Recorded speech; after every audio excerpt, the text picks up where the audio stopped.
Hi everyone. So obviously the star of the show is here already. But I'm just going to spend 5 minutes or so just giving you a bit of a background about the Dementia Dog project. So it is a collaboration between Alzheimer Scotland and Dogs for Good. And it actually began with quite humble beginnings. It was actually a group of students from the Glasgow School of Art who were asked to inject some fresh perspective into service design to help people live well with dementia. They, like I'm sure many of you, know the magical calming quality that dogs can bring. But what if we could specifically train an assistance dog to help people live well with dementia? So that early concept back in 2011 actually turned into a world-first pilot in North East Scotland. So these were the first 3 families who went on to receive a fully trained assistance dog.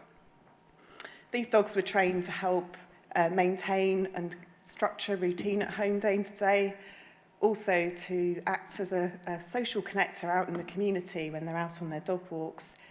And we could also train the dog specific skills to help provide that emotional support for the person who's living with the diagnosis, but also the family in the home. Their spouse, their family. So what did we find out from that first 3-year pilot? We saw all those benefits and more too. We actually saw how the dogs, the more subtle benefits coming through of how the dogs gave a renewed sense of motivation, a purpose, a reason to get up in the morning. And also, for this middle couple here, Ken and Glenys, still going strong with their dog Casper. When Casper was placed with them back in 2013, Glenys was actually considering residential care options for Ken.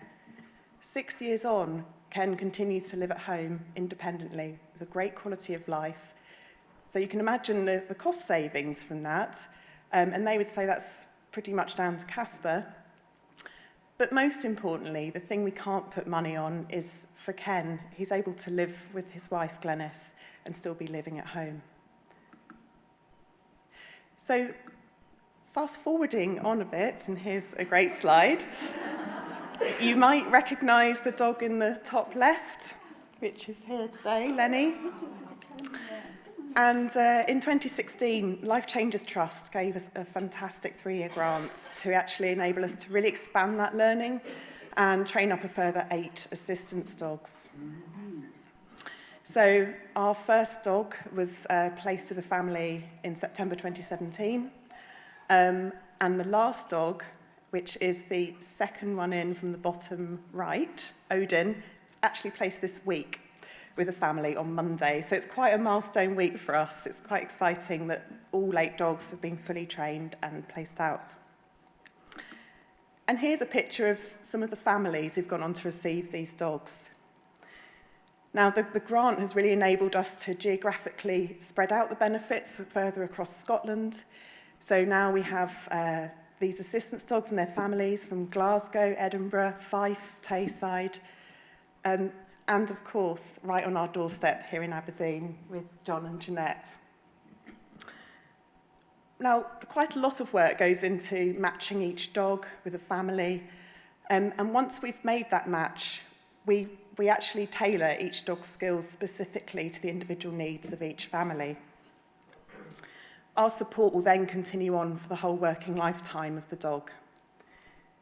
And one thing we've really noticed is that in addition to the many practical ways we can train a dog to do specific tasks, it's the dog's natural capacity to bring joy and at times diffuse frustration or anxiety, which can just make a day a little bit better.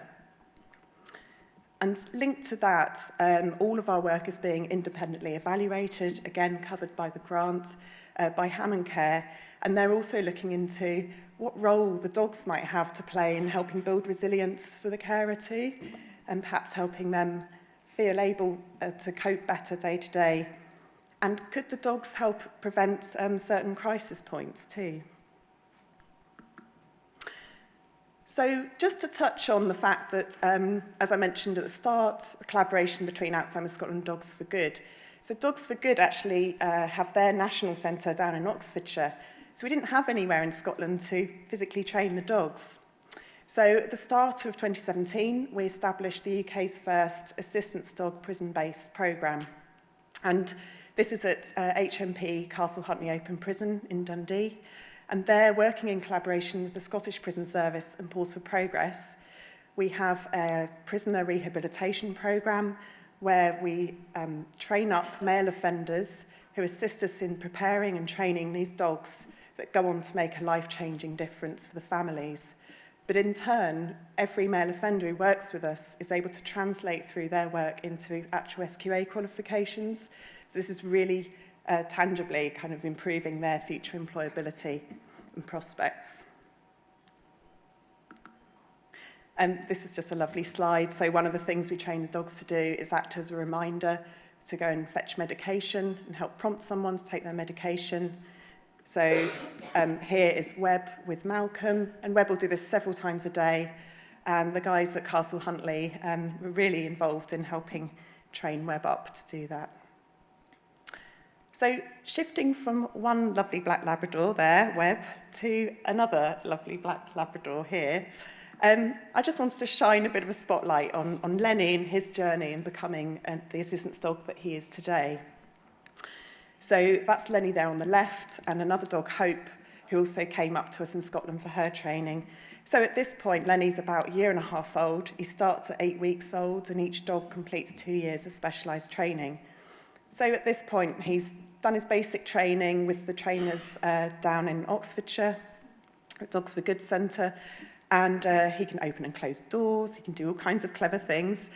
But these dogs are then selected specifically by the team down there for their special qualities that they feel are really important for them to make a great dementia assistance dog. They then come up to us here in Scotland, and here's Kerry and the team who trains the dogs. She also trains the guys at Castle Huntly who are involved in the programme, and her role's also covered by the grant. And here's lovely Lenny. So he goes through another 4 or 5 months of specialised training. And these were his other, I shouldn't say partners in crime, but here are the other dogs that he trained up with. So Hope on the right and Billy on the left. And Billy actually marks the start of a whole community programme where we're also developing things in Aberdeen. On that note, and this lovely slide, I'd like to hand across to Jeanette, who's going to share their personal story with you. Thank you.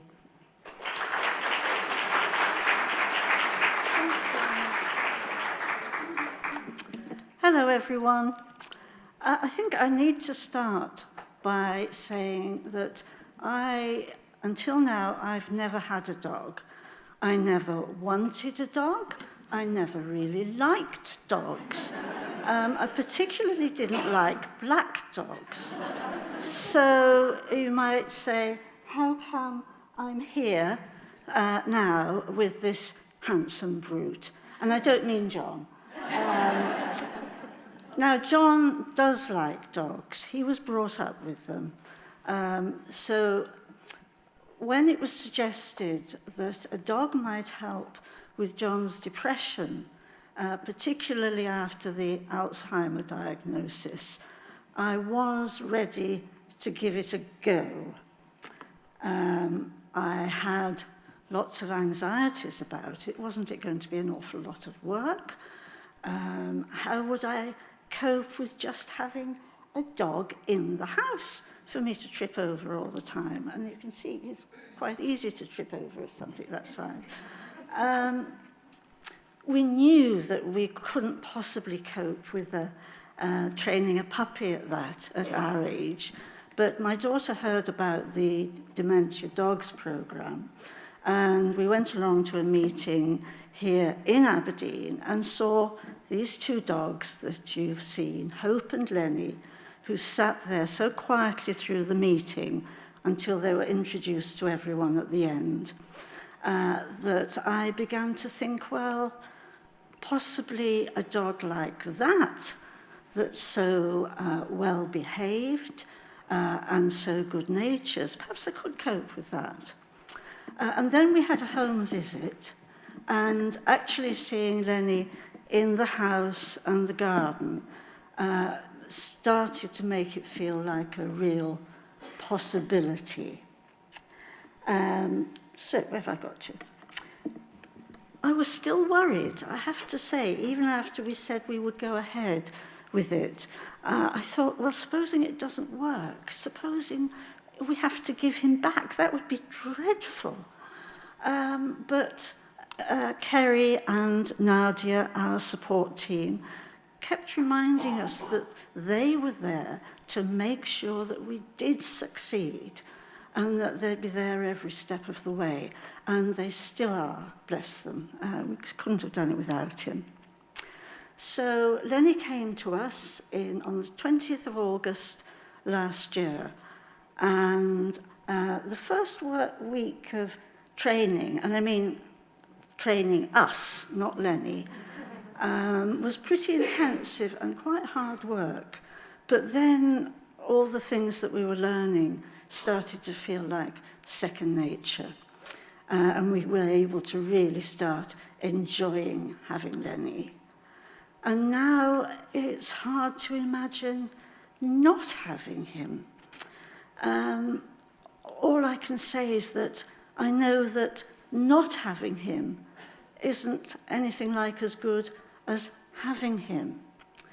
Fiona's talked about the practical ways that these dogs can help.